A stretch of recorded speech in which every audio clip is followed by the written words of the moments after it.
This week we're going to see how to add latitude and longitude information to a data frame by just knowing the station name. Welcome to another MetPy Monday.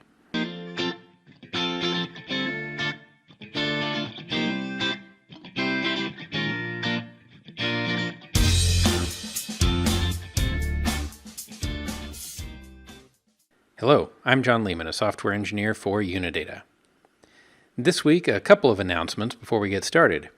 One is that MetPy version 1.3 has been released. We'll be talking about some various features of it in the next few MetPy Mondays, but go ahead and install it.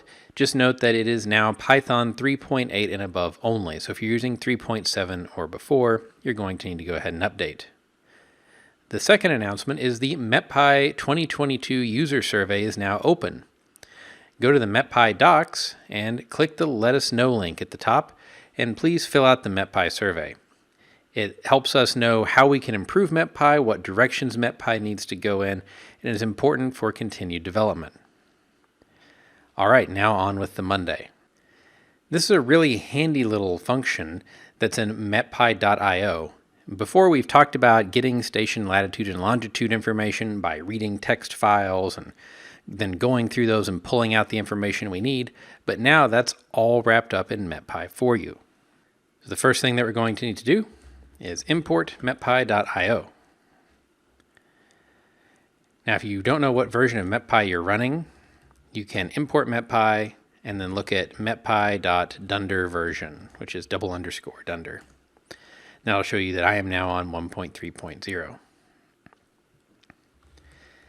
In metpai.io, there is the station info, which we can then look in that attribute at, say, station P80K and get the information. Now, you may get some messages that it's downloading files if you haven't run this function before with MetPy 1.3, but you can see the station ID, a number, a name, state, country, latitude, longitude, elevation, source, all of this information in that station that's returned here. Now let's go ahead and go get some sounding data, and let's see how we can apply this to a real-life data frame. So from datetime, I'm going to import datetime,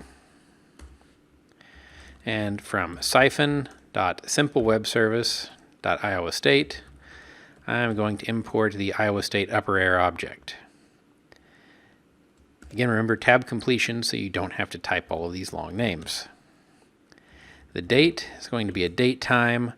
I'm going to go with 2022 for the year, 4, 11, and 12. So the 12Z sounding from today, which is actually a severe weather day, though we're not going to look at the sounding data. I'm going to go ahead and get a data frame back from the Iowa State upper air object. I'm going to call request all data for the date. So this is going to give me all of the soundings in one data frame that match my date query.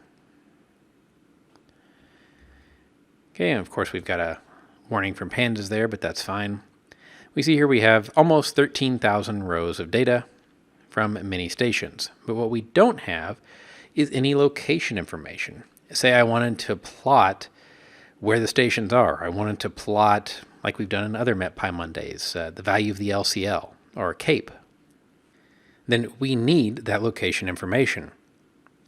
So I'm going to do here is use the addStation_lat_lon method from metpai.io. So our data frame is going to be metpai.io addStation_lat_lon. It takes our data frame, and then the station variable is the name of the data series that has the station name, which is station in this case. And now if we look, in addition to our station, we have latitude and longitude. Now for this MetPy Monday, I'm just going to make a plot of where all the stations are. I don't really want to plot almost 13,000 scatter points, many of which are going to be on top of each other because we have a row for each point in each sounding. So there are many, many rows in this data frame with identical latitude and longitude information. So I know I'm going to make a plot. I'm going to import matplotlib.pyplot as PLT. I'm going to create a data frame called lokes for the location of these stations. And from my data frame, I'm going to get the longitude and latitude data series. And if we look at the len of lokes, again, we see it's about 13,000, just short of it. I'm going to call drop NA to get rid of the nan values, which we see takes us all the way down to 9,500 roughly. And then we can drop duplicates. This is a really handy function in pandas because we could use this on the whole data frame, but I don't want to drop all that data. Maybe I'm going to do a calculation like CAPE on it.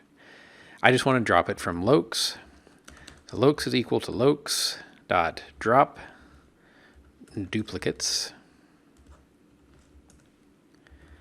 And now if I look at the len of lokes, 82. So we've got 82 stations with longitude and latitude information.